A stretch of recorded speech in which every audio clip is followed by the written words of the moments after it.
नमस्कार, मी डॉक्टर मच्छिंद्र बांगर महाराष्ट्रातील आणि देशातील हवामान परिस्थिती संदर्भात ताजा अंदाज देणारे. आपण बघतो की बंगालच्या उपसागरातील वातावरणाच्या बदलामुळे महाराष्ट्रामध्ये आज पावसाळी परिस्थिती वाढलेली आहे आणि आपण एकूणच महाराष्ट्रामध्ये आज पावसाची परिस्थिती वाढताना बघतो. या ठिकाणी मोठी बाष्पाची परिस्थिती आहे.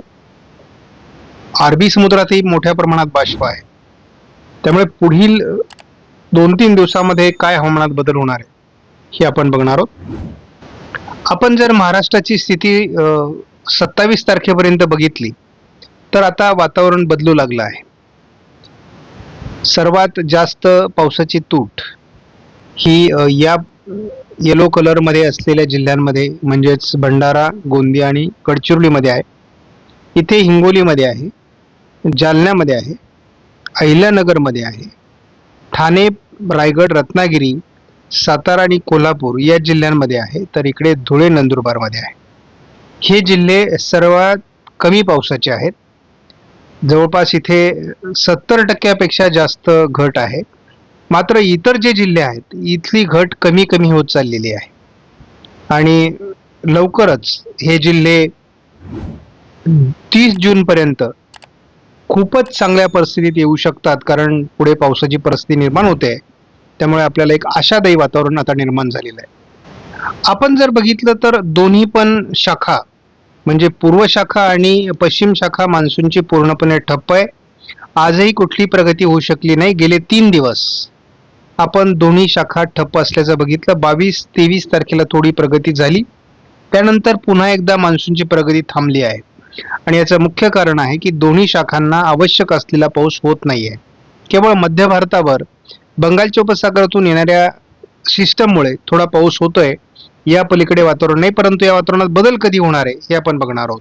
आपण देशातील तूट जर बघितली तर ती वाढत चाललेली आहे. जवळपास 43% आज पावसाची तूट आहे आणि ही खूप गंभीर गोष्ट आहे, कारण जून संपण्याच्या मार्गावर आहे. अवघे 2-3 दिवस आता राहिलेले आणि जर एवढी मोठी तूट राहिली तर हे दुष्काळाचे स्पष्ट संकेत आहेत. कारण आपल्याला जर माहिती आहे की जवळपास जर 50% पर्यंत तूट राहिली तर तो गंभीर दुष्काळ भारताला जाहीर करावा लागेल. आणि आपण बघूयात की नेमकी आणखी पुढे काय घडतंय. गेल्या 2 दिवसात कुठे पाऊस झाला हे जर आपण आता इथे बघितलं तर अजूनही विदर्भ, मराठवाडा आणि कोकण असंच पावसाळी क्षेत्र दाखवलं जात आहे. थोडंफार आता पर्जन्यछायाच्या प्रदेशात तुरळक पावसाला सुरुवात झालेली आहे आणि हे चित्र आता बदलणार आहे. त्यांनी एक चक्राकार स्थिती आज होती आणि त्यामुळे तेलंगणा, छत्तीसगड, महाराष्ट्र आणि मध्य प्रदेश या काही राज्यांमध्ये पावसाळी ऍक्टिव्हिटीज होत्या. मात्र मान्सूनची प्रगती होऊ शकली नाही. त्या देखील या चक्राकार स्थितीचा महाराष्ट्रावर परिणाम राहणार आहे आणि त्यामुळे महाराष्ट्रात उद्याही पावसाच्या ऍक्टिव्हिटीज असू शकतात.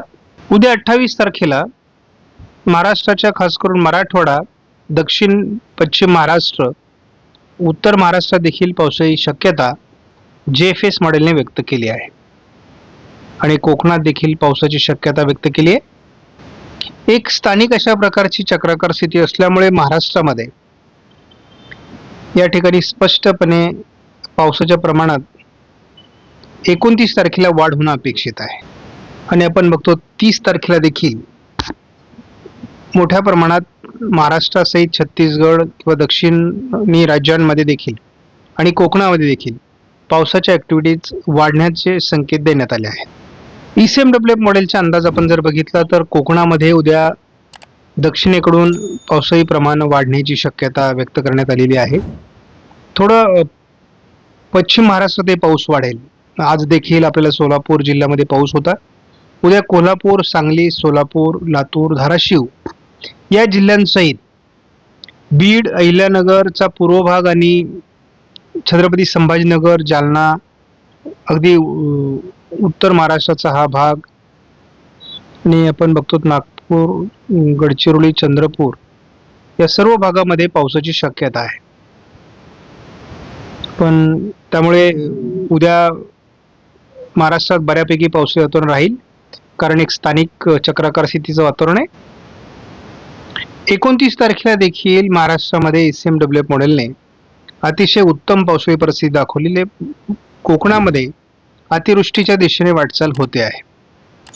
त्याचबरोबर आपण बघतो विदर्भामध्ये पाऊस असणारे, उत्तर महाराष्ट्रात पाऊस असणारे, मराठवाड्यात पाऊस असणारे, पश्चिम महाराष्ट्रात पाऊस असणार आहे. फक्त या ठिकाणी पावसाची घट आपल्याला अहिल्यानगर, पश्चिम पुणे जिल्ह्यामध्ये, थोडं नाशिक, धुळे, नंदुरबारमध्ये आणि थोडाफार कोल्हापूरचा भाग किंवा धाराशिवचा भाग या ठिकाणी थोडी पावसाची कमी असू शकते. परंतु बघूयात पुढे याही वातावरणात बदल होईल. आपण बघतो की 30 तारखेला कोकण किनारपट्टीला पावसाचं प्रमाण वाढणार आहे. हवामानात विचित्र बदल होत आहेत, मॉडेलमधले अंदाज बदलत आहेत. ही गंभीर गोष्ट आहे आणि एक तर असं जर झालं तर खूप मोठी तूट आपल्याला जूनमध्ये बघायला मिळेल. आणि जर जूनमध्ये अनपेक्षित तूट बघायला मिळाली तर पुढचं चित्र सगळं बदलणार आहे. तर आपण बघतोय काही ठिकाणी पाऊस पडतोय, परंतु मान्सूनची प्रगती होत नाही. देशभर मान्सून पुढे जाणं आवश्यक आहे, त्यामुळे पावसाचं प्रमाण वाढणं आवश्यक आहे, घट कमी होणं आवश्यक आहे. परंतु प्रत्येक दिवशी 1-1% घट वाढते, ही चिंताजनक गोष्ट आहे. तर आपण या ठिकाणी बघतो तर आपल्याला महत्वाची बाब म्हणजे जसं कोकणामध्ये पाऊस होणार आहे 30 तारखेला, तसं मराठवाड्यामध्ये पाऊस आहे, अगदी अहिल्यानगर, बीडपर्यंत. त्याचबरोबर पूर्व विदर्भात देखील पावसाची शक्यता आहे. मात्र थोडं पुन्हा कोल्हापूर, सांगली, सातारा जिल्ह्यामध्ये पाऊस कमी होतोय, नाशिक, धुळे, नंदुरबारमध्ये पाऊस कमी होतोय. त्यामुळे ही थोडी चिंतेची बाब आहे आणि पर्जन्यछायेच्या प्रदेशाला मोठा फटका या जून महिन्यात तरी बसलाय. बघूत आपण जुलैमध्ये काय होत आहे. आपण या ठिकाणी पुढील 3 दिवस म्हणजे 30 तारखेपर्यंतचा अंदाज बघतो. 28, 29, 30 महाराष्ट्रामध्ये बहुतांश जिल्ह्यांमध्ये पावसाची शक्यता आहे. कोकणामध्ये जोरदार पावसाची शक्यता आहे. मान्सून या 3 दिवसात पुढे प्रगती करू शकतो अशी देखील शक्यता आहे. त्यामुळे प्राथमिक अंदाज तरी विदर्भ, मराठवाडा, उत्तर महाराष्ट्र आणि कोकण असं पावसाळी वातावरण आहे. थोडं सोलापूर, लातूर, धाराशिवमध्ये सुधारणा होताना दिसते, बीड, परभणी, नांदेडमध्ये.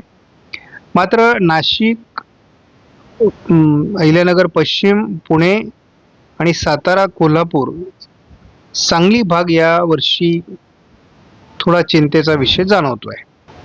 आज विदर्भ, मराठवाड्यामध्ये, अगदी सोलापूर जिल्ह्यातही काही भागात पाऊस झालेला असला तरी फार व्यापक अशा स्वरूपात झालेला नाहीये आणि त्यामुळे व्याप्ती कमी होती. रत्नागिरी, सिंधुदुर्गमध्ये देखील वातावरण तयार झालेलं आहे, परंतु त्याची व्याप्ती कमी आहे. आपण या ठिकाणी बघतो की 28 तारखेला महाराष्ट्राच्या बऱ्याच भागात पावसाची शक्यता मॉडेलने व्यक्त केली आहे. पावसाचा प्रभाव हा नाशिक, छत्रपती संभाजीनगर, अहिल्यानगर, बीड, बारामती सहित लातूर, धाराशिव, सोलापूर, सातारा, कोल्हापूर, सांगली आणि या भागात दाखवला आहे. मात्र प्रत्येक मॉडेलच्या अंदाजामध्ये फेरफार येतोय. दुपारपर्यंत आपल्याला विदर्भ, मराठवाड्यात, उत्तर महाराष्ट्रात पाऊस दिसतोय. दुपारच्या सेशनमध्ये पुन्हा उशिरा कोकणातही पाऊस वाढणं अपेक्षित आहे. बघूयात काय काय घडते, कारण मॉडेलमधले अंदाज खूप बदलत आहेत, त्यामुळे अभ्यासकांचे अंदाज बदलत आहेत.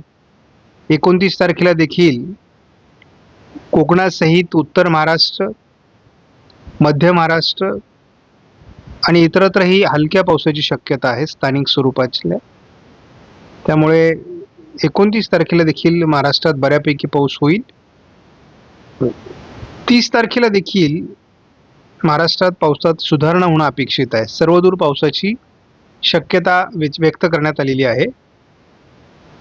म्हणजे उद्यापासून पहिली गोष्ट, कोकण किनारपट्टीत पाऊस आल्यामुळे मान्सूनची पश्चिमी शाखा सक्रिय होण्याची शक्यता आहे. कारण आपण सध्या समोर बघताना वाऱ्याचा प्रवाह अशा पद्धतीने टर्न होऊन हा या दिशेने निघाला आहे. त्यामुळे पूर्व शाखा ही अधिक तीव्र पद्धतीने पुढे सरकण्यासाठी तयार असणार आहे. त्यामुळे 30 तारखेपर्यंत आपल्याला पूर्वेकडून मान्सून गतिमान पद्धतीने पुढे सरकताना दिसणार आहे. दरम्यान महाराष्ट्रामध्ये पावसाच्या ॲक्टिव्हिटीज चालू राहणार आहेत, कारण आज देखील आपण वाशिम, हिंगोली, काही प्रमाणात यवतमाळ, वर्धा, नागपूर, भंडारा, गोंदिया, चंद्रपूर, गडचिरोली, अमरावती, अकोल्याच्या काही भागात, बुलढाण्याच्या काही भागात, अगदी छत्रपती संभाजीनगरच्या काही भागात, जालन्याच्याही काही भागात थोडाफार भाग बदलत पाऊस झालेला आहे. काही ठिकाणी तो जोरदार देखील झालेला आहे. त्यामुळे या पावसाच्या ॲक्टिव्हिटीज पुढील 3 दिवसात अधिक वाढू शकतात असा अंदाज आहे. कोकण किनारपट्टीला पाऊस थांबलेला होता, तो देखील उद्यापासून पुढील 3 दिवस पुन्हा सक्रिय होण्याची शक्यता आहे. सारांश सांगायचं झालं तर उद्या कोकण किनारपट्टीच्या या भागामध्ये पावसाळी परिस्थिती निर्माण होण्याची शक्यता दाखवण्यात आलेली आहे. त्याचबरोबर या भागामध्ये देखील पावसाळी क्षेत्र असण्याची शक्यता आहे. मात्र या भागात हलका पाऊस वाढू शकतो असा अंदाज आहे. सोलापूर आणि या पट्ट्यात देखील हलक्या स्वरूपात पावसाची शक्यता आहे. हा अंदाज आहे आपला उद्याचा.